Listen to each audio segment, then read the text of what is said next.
nada, exatamente nada desse mundo vai pagar. Gratidão pela vida do pastor Djalma também e ao pastor Roberto. Muito obrigado pelo fato por essa igreja que nos recebeu com carinho do Senhor Jesus. Nos encontraram, capítulo número 4, versículo número 16.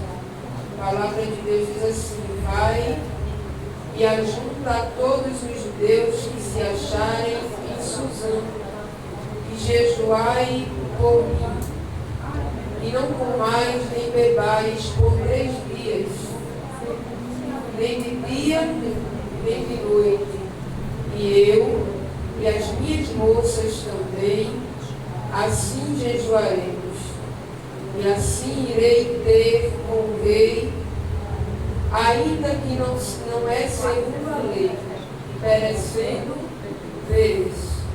Amém? Você pode se sentar, glorificando a Deus.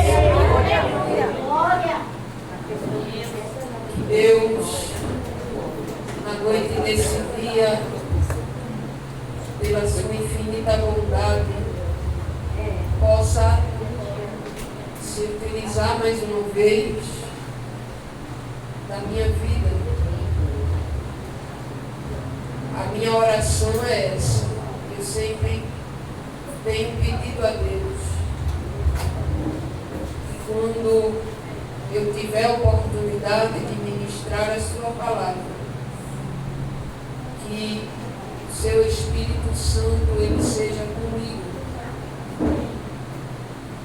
Pregar a palavra do Senhor é uma grande responsabilidade. A Bíblia diz que qualquer que acrescentar ou qualquer que tirar um tio ou uma vírgula sequer daquilo que está escrito nessa palavra, ele é réu de juízo. Então, ai de mim, eu sou carente da oração da igreja na noite desse dia. Eu sou muito carente da oração, a fim de que Deus, pela sua misericórdia, Ele possa nos usar. Eu estou um pouco cansada, eu acho que isso é visível. O dia foi batalha. As nossas meninas hoje não vieram com a gente, ficaram com minha mãe, foram ali para um culto de ações de graça também. Houve uma dificuldade em chegar, então pareceu bem que elas fossem junto com minha mãe, mas para honra e a glória de Deus a gente chegou. A gente veio. E eu creio que está aqui o povo que Deus ele quis, não é verdade? Aqueles que o Espírito Santo trouxe.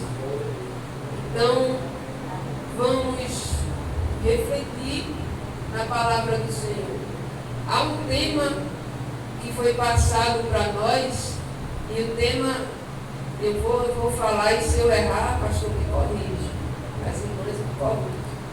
O tema passado para nós foi mulheres que oram, movem o coração de Deus. É isso? Aleluia! Esse tema é forte. Falar de oração, eu vou lhe dizer, não é coisa fácil. Para falar de oração, primeiro tem que se viver a experiência da oração. Aliás, para falar de qualquer coisa dentro da Bíblia Sagrada, antes a gente necessita viver. Mas quando se trata de oração, é um tema tão forte. A oração, ela é a maior ferramenta que Jesus Cristo ele entregou à igreja. A oração, ela é tão forte, que ela é o único meio que consegue ligar o passageiro ao eterno. Aleluia! É o único momento que nós podemos nos ligar à eternidade sem sair da terra. É quando a gente se coloca em oração. A oração é uma maneira não somente de dialogar com Deus, mas através da oração nós aumentamos a nossa comunhão com Ele. Através da oração também o caráter de Cristo, ele é entranhado ao nosso caráter, porque à medida que nós oramos, Jesus Cristo ensinou aos seus discípulos nos evangelhos, e ele disse na oração do Pai Nosso, ensinando aos seus discípulos que a gente deve orar e dizer a Deus: Pai, que seja feita a tua vontade, assim na terra como é no céu. Aleluia! A vontade de Deus, à medida que nós o buscamos em oração, ela é executada. E a ordem dessa vontade, ela é executada de cima para baixo. Ela é cumprida aqui na terra, mas ela não é cumprida segundo a nossa vontade. Ela é cumprida aqui na terra, assim como ela é no céu. A oração, ela é poderosa a ponto de nos fazer viver o sobrenatural de Deus. Quem ora, ele é revestido pelo Espírito Santo. Aleluia. Quem ora, ele recebe poder de Deus para dominar as tempestades da vida. Aleluia. Quando nós lemos na Bíblia Sagrada, nós vamos encontrar, por exemplo, Jesus em cima de um monte orando, enquanto os discípulos estão atravessando o mar segundo a ordem do Senhor. E logo após a oração, Jesus ele vai encontrar com os discípulos. E não há barcos para que Jesus se encontre com os discípulos. Porém, logo após o período de oração, a Bíblia vai nos dizer que Jesus ele encontra com seus discípulos andando por cima das águas. Porque todo aquele que ora, ele recebe poder de Deus para fazer coisas maravilhosas. Jesus certa vez se referiu aos seus discípulos e disse: se vocês tiverem fé do tamanho de um grão de mostarda, vocês podem orar e ordenar a este monte, e ele pode sair desse lado para o outro lado. Tudo isso é feito através da oração. Quando nós lemos na Bíblia Sagrada, nós vamos perceber que a oração, ela fez parte da vida dos grandes homens de Deus. Moisés, ele fez orações a Deus. A Bíblia Sagrada nos revela que Deus, certa feita, está irado com o seu povo.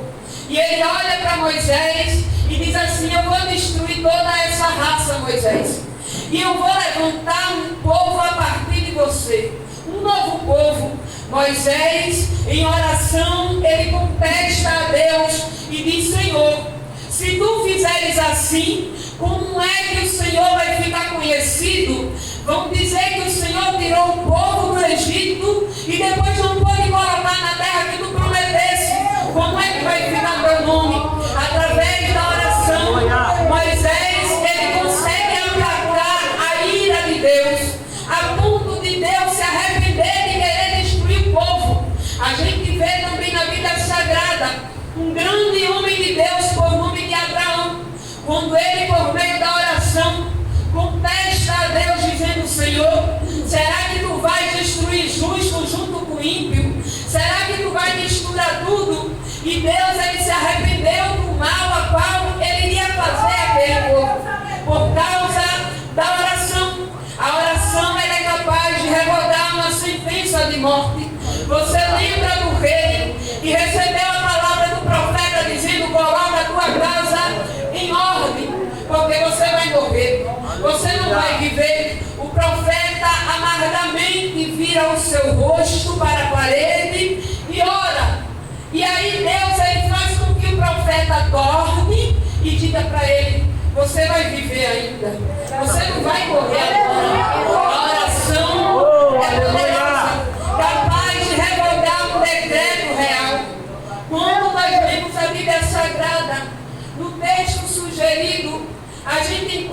a história dessa moça chamada Esther. Eu achei interessante o tema, que ele fala assim: mulheres que oram movem o coração de Deus. Assim como muitos homens na Bíblia Sagrada orou e moveu o coração de Deus. E quando a gente fala de mover, a gente fala de acionar. A oração, ela funciona como um interruptor que aciona, que faz com que Deus se mova, que faz com que Deus entre em ação. E a Bíblia Sagrada vai nos revelar mulheres, não apenas homens, mas mulheres que também entraram no ambiente da oração e conquistaram grandes vitórias aos pés do Senhor. Esther é uma delas. A gente tem também o exemplo de Ana, que ela ora e através da oração, Ana, ela consegue grande vitória. Esther, ela se destaca. E eu fiquei a observar a história de Esther e percebi que Esther, ela se destacou não por ser rainha, mas Esther, ela se destacou por causa da postura que ela havia tomado. Esther, ela se destaca não porque ela alcançou poder, mas ela se destaca porque mesmo alcançando o poder, ela se lembrou que maior do que ela era Deus.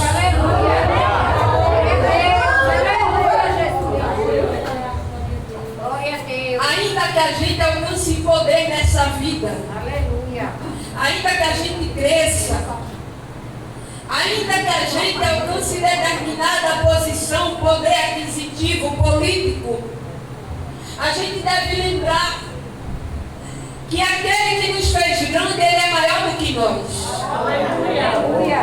Esther, ela é uma jovem judia, como nós já sabemos. Ela vivia em uma terra que não era sua, uma terra estrangeira. A história de Esther, o contexto histórico de Esther, se passa no reino da Pérsia, no reinado de Artaxerxes. Logo após ser liberado alguns judeus, mas outros que preferiram permanecer ali na Pérsia ou na Babilônia, e entre esses que permaneceram estava Esther e o seu primo ou tio Mardoqueu ou Mordecai. Esther, ela está vivendo numa terra que não é sua, aonde os costumes são diferentes, aonde a cultura é diferente, aonde os hábitos é diferente. Porém, Esther, ela guarda consigo a lei de Deus. Glória a Deus. E em um dado momento da história de Esther, como nós já conhecemos, ela é levada a rainha, logo após a rejeição de Vasti, por se rebelar contra o rei Artaxerxes. Vasti, ela é destronada e agora Esther é quem vai assumir. E nesse período, quando Esther, ela assume o trono, há uma trama contra a vida do rei, por meio de dois homens, dois eunucos chamados Bigtan e Teres, aonde Mordecai, servindo ali na porta do palácio, ele descobre essa trama. E ele chega a Esther e ele conta: olha, estão tramando contra a vida do rei. O rei resolve investigar. E se descobre que era verdade, a Bíblia Sagrada vai nos contar que Bigtan e Teres agora é enforcado. E depois que eles são enforcados, a mão é levantada como o braço direito do rei. É dado tanto poder para a mão, tanto poder, que aonde a mão passava, era decretado. As pessoas precisavam bater continência, precisavam se curvar para Amã. Mas existia um homem judeu, tio de Esther, aleluia, por nome de Mordecai, que ele não se curvava perante Amã. Amã se irrita com aquilo. Ele está tão inflamado pelo poder que foi entregue a ele, que ele se irrita. O que irrita Amã ainda mais é quando ele descobre que Mordecai, ele é um judeu, porque Amã, ele é descendente de um povo que é inimigo do povo de Israel. E quando Amã descobre isso, ele pensa, eu preciso fazer alguma coisa. E matar Mordecai não era o suficiente. Ele estava tão inflamado que um dia, ele entra dentro da sua casa, ele reúne seus amigos, ele reúne a sua esposa, os seus filhos, e ele vai dizer, eu tenho riqueza, eu tenho dinheiro, eu tenho poder, eu tenho posição, eu sou tão importante lá no reino, que é onde eu passo, todo mundo tem que se curvar. Mas tem uma coisa, o que, Amã? É que eu não vou ter paz enquanto esse Mordecai estiver vivo. Eu preciso matar ele. Aí os amigos dele vão dar um conselho. Por que tu não faz uma forca e fala com o rei para enforcar ele? Ele se prepara, faz uma forca e vai diante do rei. Quando ele vai entrando adiante do rei, nós já sabemos a história. O rei havia passado uma noite de insônia, porque Deus não deixou que o rei dormisse. O rei havia lido a história das crônicas, a história daquilo que se passava no reino, e percebeu que Mordecai havia o livrado da morte, e que a Mordecai ainda não se havia feito nada. Quando a mãe ele vai entrando com seu sentido de vingança contra Mordecai, o rei logo interrompe e vai dizer assim, o que é que eu devo fazer com um homem a quem eu me agrado? A mão pensa, só pode ser eu sou o primeiro do reino, eu sou o mais importante aqui. Sabe o que o Senhor faz, rei? Pega a sua melhor roupa, veste nele, coloca a tua coroa nele, pega o melhor cavalo, bota o diadema real no cavalo, bota esse homem para montar em cima, pega um importante no teu reino, manda ele sair puxando a riapinha do cavalo e gritando, é assim que se faz no homem, a quem o rei se agrada. Quando ele termina de falar, você já sabe da história. O rei vai dizer, muito bem, faça isso com o Mordecai. Ele olha para o rei, ele diz, eu não acredito. Ele pensava que era consigo mesmo, agora que a ira de Amã, ela se acende ainda mais, porque ele precisa honrar alguém a quem ele queria matar. Porque é assim que Deus faz. Quando você está escondido debaixo das tuas asas, de repente alguém até quer tirar a tua vida, mas Deus, ele traça caminhos, e muitas vezes essa pessoa que quer te matar, ela precisa te honrar diante de multidões. Mordecai, ele sobe no cavalo, ele é vestido com roupas reais, e Amã, ele sai puxando aquele cavalo e vai dizendo, assim que se faz ao homem a quem o rei se agrada.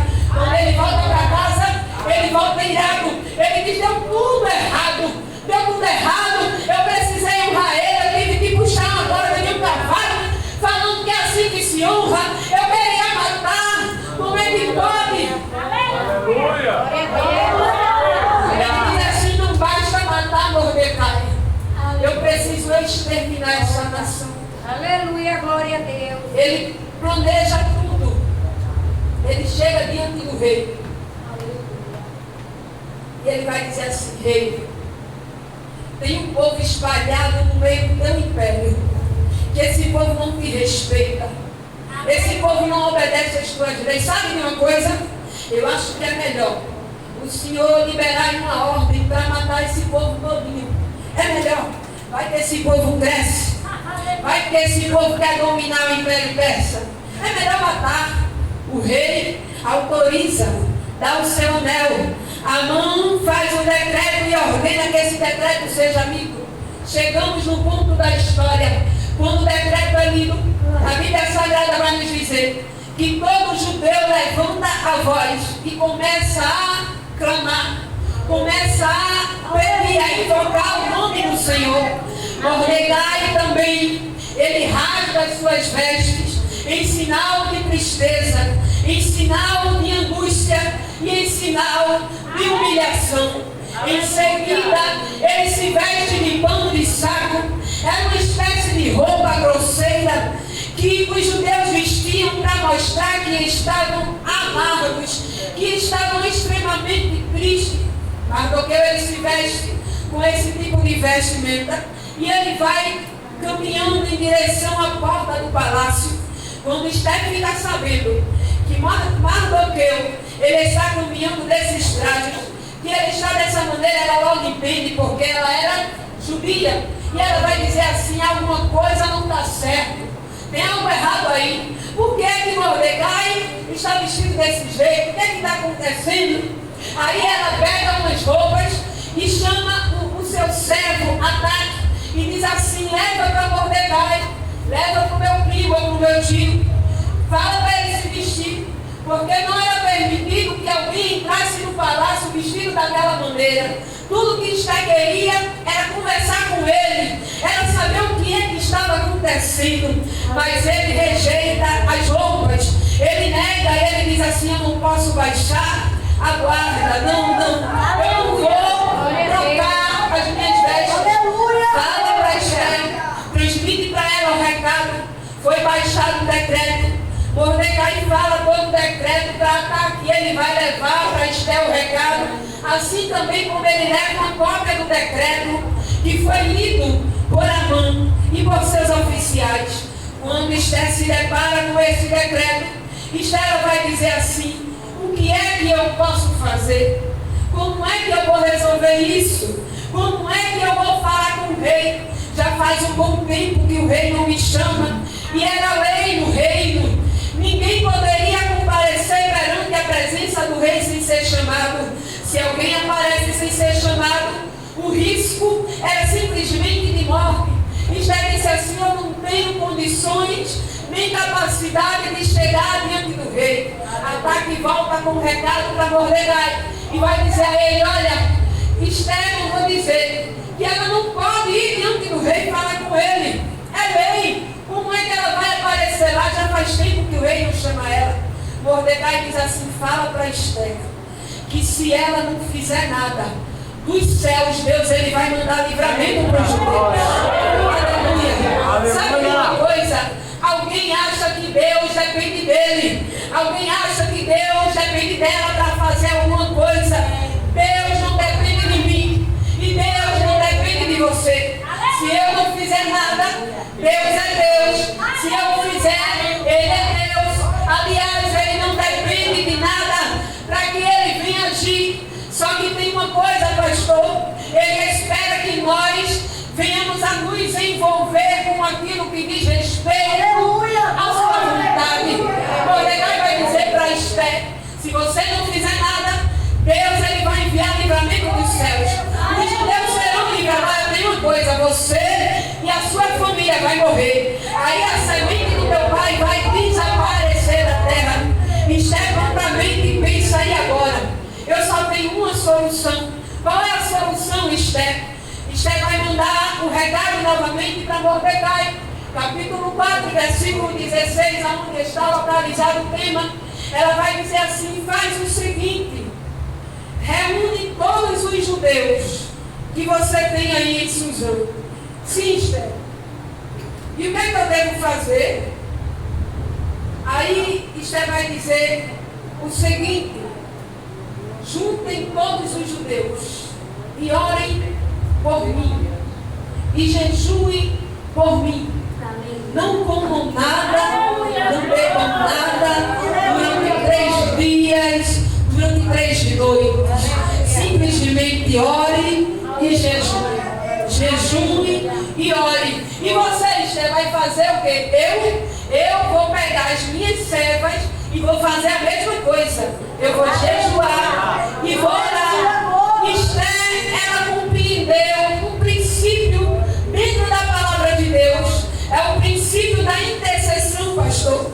Ela entendeu que quando nós oramos uns pelos outros, o céu se move muito mais rápido. E quando eu sozinho, a palavra de Deus vai dizer para a gente, na carta que escreveu Tiago, capítulo de número 5, ele vai dizer: a oração de um justo pode muito em seus efeitos. Pode muito. Mas a Bíblia Sagrada ainda vai nos dizer, nos evangelhos, no Evangelho de Mateus, capítulo 18, versículo 19, se pelo menos 2 concordam em algo que estão pedindo a Deus em oração,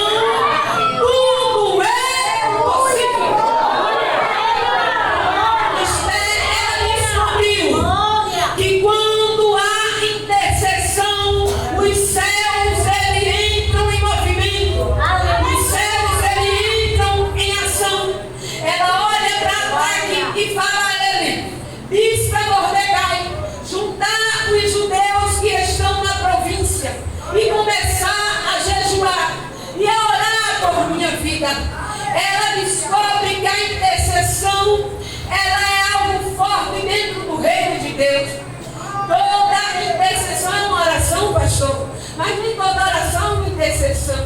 A gente precisa entender isso. Existem orações que são orações proféticas.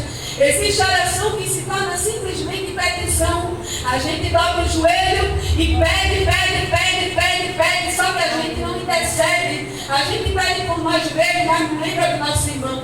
Na intercessão, nós oramos com sinceridade, nós oramos com humildade, nós oramos com amor, nós oramos com compaixão, nós apresentamos a Deus uma causa que não é simplesmente nossa, mas também é do nosso irmão. Na intercessão, nós apresentamos não simplesmente a nossa dor, mas apresentamos a dor do próximo. Quando nós lemos a Bíblia Sagrada, nós vamos descobrir que o ministério do próprio Cristo, ele envolve esse aspecto da intercessão. Porque o escritor dos Hebreus vai dizer no capítulo de número 7 e versículo de número 25, que Jesus Cristo, ele vive eternamente. Para quê? Para interceder por todos. O ministério de Cristo diz respeito à intercessão. A Bíblia ainda vai nos dizer, na carta de Paulo aos Romanos, capítulo de número 8, versículo de número 26, que o Espírito Santo também, ele tem sobre o seu ministério a intercessão, porque diz a Bíblia Sagrada, como nós não sabemos pedir como convém, o Espírito Santo, ele entra na presença do Pai chorando e pede por nós com gemidos que são inexprimíveis. Aonde são traduzidos diante do Pai quando nós não sabemos orar. A intercessão, ela é forte. A intercessão, ela coloca os céus em movimento. Você deve se lembrar no livro de Jó, capítulo de número 42. Jó, ele passa por uma provação, a qual eu acredito que a maioria de nós, ou nenhum de nós talvez suportaríamos. Mas diante da provação que Jó, ele passa, em um dado momento da sua provação, Jó, ele toma uma decisão. Qual foi a decisão? Ele ajoelhou e foi orar por si mesmo e pela sua esposa? Não. Jó, ele decidiu orar pelos seus amigos esses que atacavam a Jó, dizendo assim, isso é pecado, ele tem pecado escondido. Jó decide dobrar o joelho e orar pelos seus amigos. Quando Jó ora pelos seus amigos, no capítulo 42, a Bíblia vai dizer que pela intercessão de Jó, Deus, ele muda o cativeiro de Jó, restituindo a Jó tudo aquilo que ele tinha. Você deve se lembrar que quando Pedro, ele estava preso no livro de Atos, capítulo 12, versículo 5, a Bíblia diz que Pedro estava guardado na prisão e a igreja, ela orava constantemente por Pedro. O ministério da intercessão, enquanto a igreja orava, Pedro, ele era guardado. Escuta aqui, embora ele estivesse preso, mas ele estava sendo guardado. Se Pedro estivesse fora da prisão, talvez ele teria sido morto. Mas Pedro, dentro da prisão, alguém não está entendendo e está dizendo, mas ele foi preso. E Deus está dizendo, mas eu estou guardando, mas eu estou livrando, mas eu estou cuidando. Porque existe uma igreja que está de joelhos. Oh, aleluia! Pedro está dentro da prisão e a igreja, ela ora por Pedro. E no dia seguinte, quando Herodes, ele manda buscar Pedro para ser julgado, ele tem uma surpresa. Que surpresa foi essa? Pedro, ele havia sido solto da prisão. Mas como isso aconteceu? Foi assim. A igreja orava. Enquanto a igreja orava, o anjo desceu, soltou as cadeias de Pedro, abriu as portas e Pedro saiu. Como? Não sei. Simplesmente o anjo abriu a prisão e Pedro, ele saiu dela. Por quê? Porque a igreja estava intercedendo, orando. O poder da oração intercessória. Quando nós lemos as cartas de Paulo na Bíblia Sagrada, nós vamos perceber que na maioria de suas cartas, Paulo, ele vai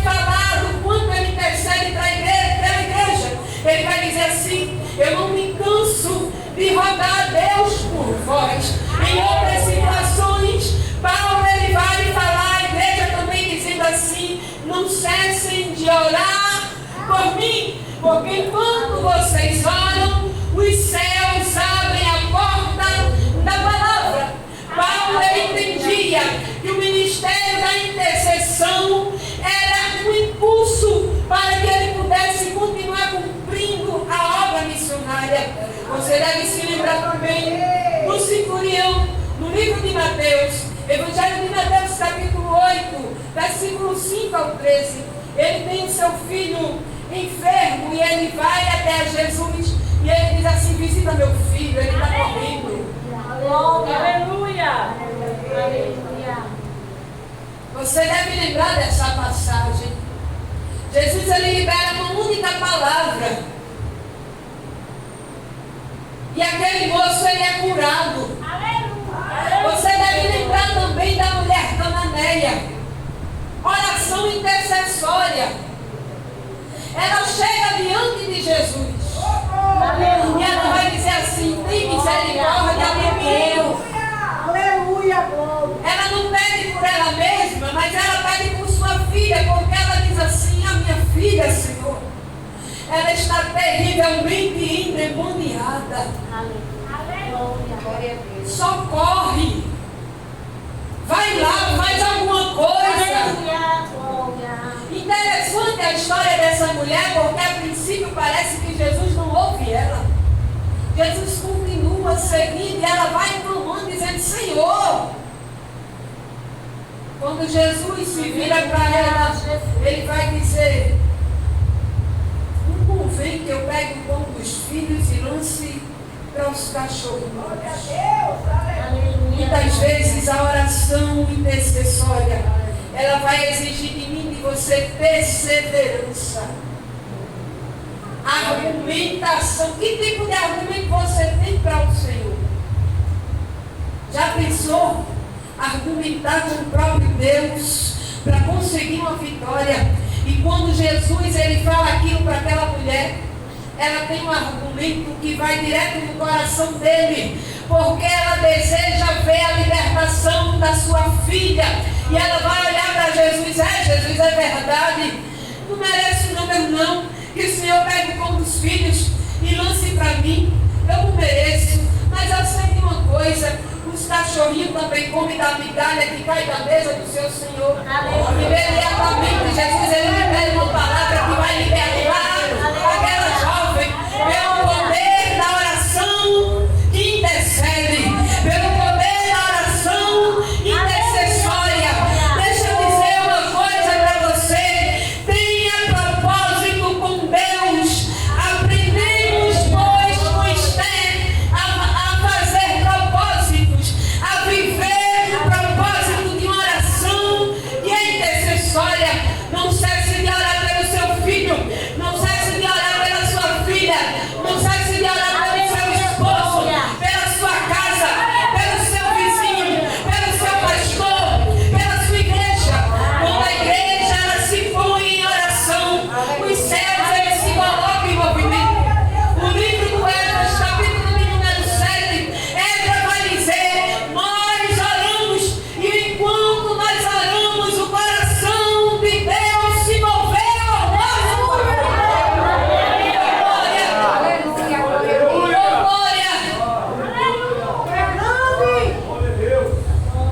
Aleluia! Enquanto você ora, minha irmã, enquanto você ora, meu irmão, Deus ele move os céus ao teu favor. Glória a Deus. Aleluia. A palavra de Deus diz assim: olha, clama a mim e responder-te-ei e anunciar-te-ei o quê? Coisas grandes. Porque teu Deus é grande e firme, e tu não sabe. A Bíblia ainda vai dizer mais. Ela vai dizer no livro de Isaías: vocês vão me buscar e vão me encontrar quando? Quando vocês me buscarem de todo o vosso coração. Enquanto o vosso coração não estiver na minha presença, enquanto o teu coração não estiver derramado diante do altar de Deus, tu não vais encontrar o favor do Senhor. Mas quando o teu coração se voltar, quando você entender que a oração é o caminho para o milagre, Deus ele vai mover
capacidade. Mas eu sei que tu tem a mão por ele, eu sei. Estela entendeu que não era o seu poder de rainha que iria livrar o povo. Estela entendeu que não era a sua beleza física. Ela entendeu que ela precisava se posicionar na oração. Ela diz, fala para Mordecai, junta o povo, jejua e ora. Glória a Por Deus. mim. Aleluia. O que eu acho lindo na vida de Esther não é simplesmente o fato dela ter entendido que o seu poder não era suficiente para resolver determinado problema. O que eu acho lindo também na vida de Esther, pastor, é que ela não somente era uma mulher que entendia e acreditava no poder da oração, mas ela era uma mulher que influenciou outras pessoas pela oração. Quando você lê o capítulo 4, versículo 16 do livro de Esther, você vai perceber que ela fala assim, Mordecai, junto ao povo judeu, jejua e ora. E eu vou jejuar e orar, sozinha não. Eu vou pegar as minhas servas e elas vão orar junto comigo. Você está entendendo? Você precisa influenciar quem está ao teu redor. Esther, ela tinha uma vida dedicada a Deus. Mas Esther, ela procurou influenciar as mulheres que lhe rodeavam. Aleluia. Ela disse assim, eu vou pegar as minhas servas e nós juntas vamos jejuar e vamos orar. Glória a Deus. Aleluia. Precisamos ser incentivadoras daquelas que estão ao nosso redor. Elas precisam observar em nós um exemplo quando o assunto é oração. Quando nós oramos, nós podemos olhar para o céu e enxergar pelo lado de Deus. Porque a oração, ela abre para nós esse caminho. Quando eu oro, eu impacto e eu também influencio pessoas que estão ao meu redor. Certa feita, Lucas registra no capítulo de número 11, e Jesus, ele orava. E enquanto Jesus orava, os discípulos estavam prestando atenção. E nesse momento acontece algo muito bonito. Porque quando Jesus termina de orar, os discípulos vão olhar para ele e vai dizer assim, mestre, ensina a gente a orar também. Glória a Deus. Aleluia. Glória a A Deus. gente vê Jesus influenciando os seus discípulos através da oração. Só que,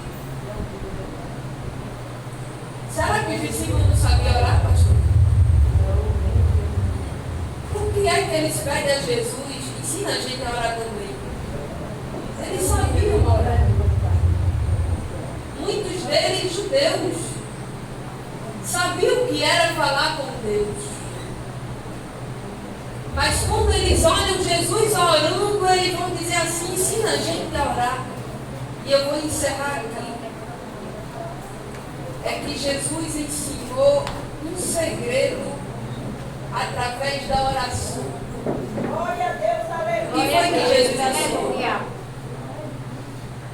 É que eles entendiam que podiam se achegar a Deus Aleluia. assim, ó eterno, ó Deus. E Jesus disse, quando vocês orarem, vocês vão chamar assim, ó, Pai. Papai. Ah, papai. Como ele vê Jesus orar com tanta intimidade, eles vão dizer assim: ensina a gente a orar. Aleluia, glória a Deus. Deixa eu te falar uma coisa. Deus não está distante de você. Quando você dobrar o seu joelho para lembrar que Ele é o teu Pai. Aleluia, glória a Deus. Ele não é somente o teu Deus. Aleluia. Ele não é somente o teu Senhor. Ele é Pai. E como Pai, Glória a Deus. Ele deseja cuidar de você. Então não se esqueça que com o Pai você tem liberdade para conversar. Que nessa noite nós possamos sair daqui entendendo que a oração é o caminho certo para obtermos a vitória. Aleluia. Porque há guerras que a gente vence no louvor, mas há guerras que a gente só vence de joelho. Glória a Deus. Aleluia. Glória a Deus. Um dia os discípulos disseram assim: ó Jesus, por que a gente não pôde expulsar esses demônios aí? Jesus disse assim: essa caixa não se vence assim, só se vence com jejum e oração. Glória a Deus. Glória. Existem guerras que você só vai vencer de joelho. Aleluia, glória a E Ele Deus. manda dizer para você: eu sou teu Pai. Aleluia. Eu sou teu Pai. Aleluia, glória. Não tenha medo de falar com teu Pai. Aleluia. Aleluia. Glória a Deus. Aleluia. Ele deseja ouvir a tua voz. Aleluia. No caminho secreto da oração. Deus abençoe. Amém.